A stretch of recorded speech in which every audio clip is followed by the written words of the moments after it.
سمندر کو ایک دوسرے میں پانی سے بنانا تو بن جاتا ہے. آپ نے اکثر بات میں آپ کا ایک شعر سنا اور بہت معروف شعر ہے کہ برے بندے کی صحبت ہے، برے بندے کی صحبت ہے جنہیں دکان آرا لاکھ تک کپڑے برے ان کے ہوئے چنگا کہنا چاہتا. چنگے بندے کی صحبت ہے جنہیں دکان اتارا سودا پاوا نہیں ہے بلے آنے آ. سبحان اللہ. اس کا آپ اس شعر سے یہ چیز ثابت ہو جاتی ہے کہ اگر ہم آج اس فکر دور میں اللہ اور اس کے نیک بندوں اللہ تعالیٰ کے نیک بندوں کے ساتھ بیٹھیں گے تو ہم لوگ بھی نہیں پڑھیں گے.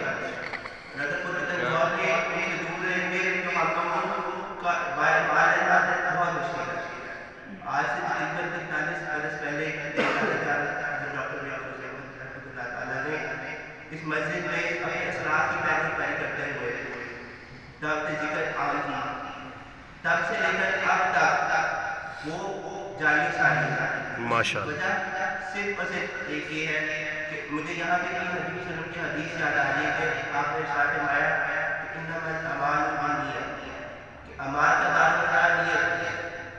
اس وقت میرے قبلہ دادا جان کی نیت یہ تھی کہ صرف لوگوں کو اللہ سے جوڑ کر میرا صلہ بن جائے تاکہ لوگ اللہ تعالیٰ سے جڑ جائیں. لوگ اس وقت بھی لوگ مصروف تھے، اسی کا زندگی کے اندر ٹائم نہیں رہ سکتا کہ لوگ نماز کے بعد بیٹھ کے ذکر کر سکیں، تصویر کر سکیں. اس محفل کا خاص مقصد یہ ہے کہ مل کر بیٹھ کر اللہ کا ذکر کرنا یہ زیادہ آسان ہے. کیونکہ حدیث کے مفہوم کے مطابق نبی صلی اللہ علیہ وسلم نے فرمایا کہ جب بھی انسان اکیلا ہوتا ہے تو اس پر شیطان کا حملہ زیادہ ہوتا ہے.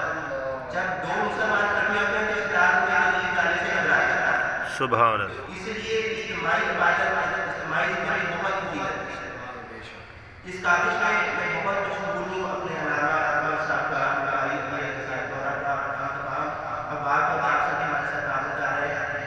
ہم سب کی نیت سے یہ ہونی چاہیے کہ ہم لوگ کی وجہ سے ہم لوگ وسیلہ بن جائے ایسی اللہ کے محبوب کے اعتبار سے اللہ کا نام لے تو شاید وہ وقت اور لمحہ ہمارے لیے بخشش کا وسیلہ بنے گا. اس کے علاوہ ہمارا کوئی مقصد نہیں، صرف ہم لوگ یہ چاہتے ہیں کہ اللہ تعالیٰ کی رضا کے لیے اللہ کے محبوب کی زبان سے اللہ کا نام لے. باقی محافل ہوتی ہیں اور نعت خوانی ہوتی ہے ایسے پڑھا جاتا ہے. اس محفل کو منفرد اور یہ محفل دوسروں سے ہٹ کے مسئلے کیسے ہے کہ اس میں ذکر الہی کا ایک خاصا ڈاکٹر صاحب نے سوچا جو اپنے ذہن میں تھا اس کا ایک بہت خوبصورت پہلو یہ ہے کہ اس طریقے سے تمام لوگ جو اپنی صورت کی بڑی زندگی سے کچھ وقت اللہ کے ذکر میں مشغول ہو سکتے. تو اس لیے تمام اوقات سے گزارش ہے کہ تمام لوگوں کو اس نیت سے کہ اللہ تیری رضا کے لیے ہم تیرے بندے کو دعوت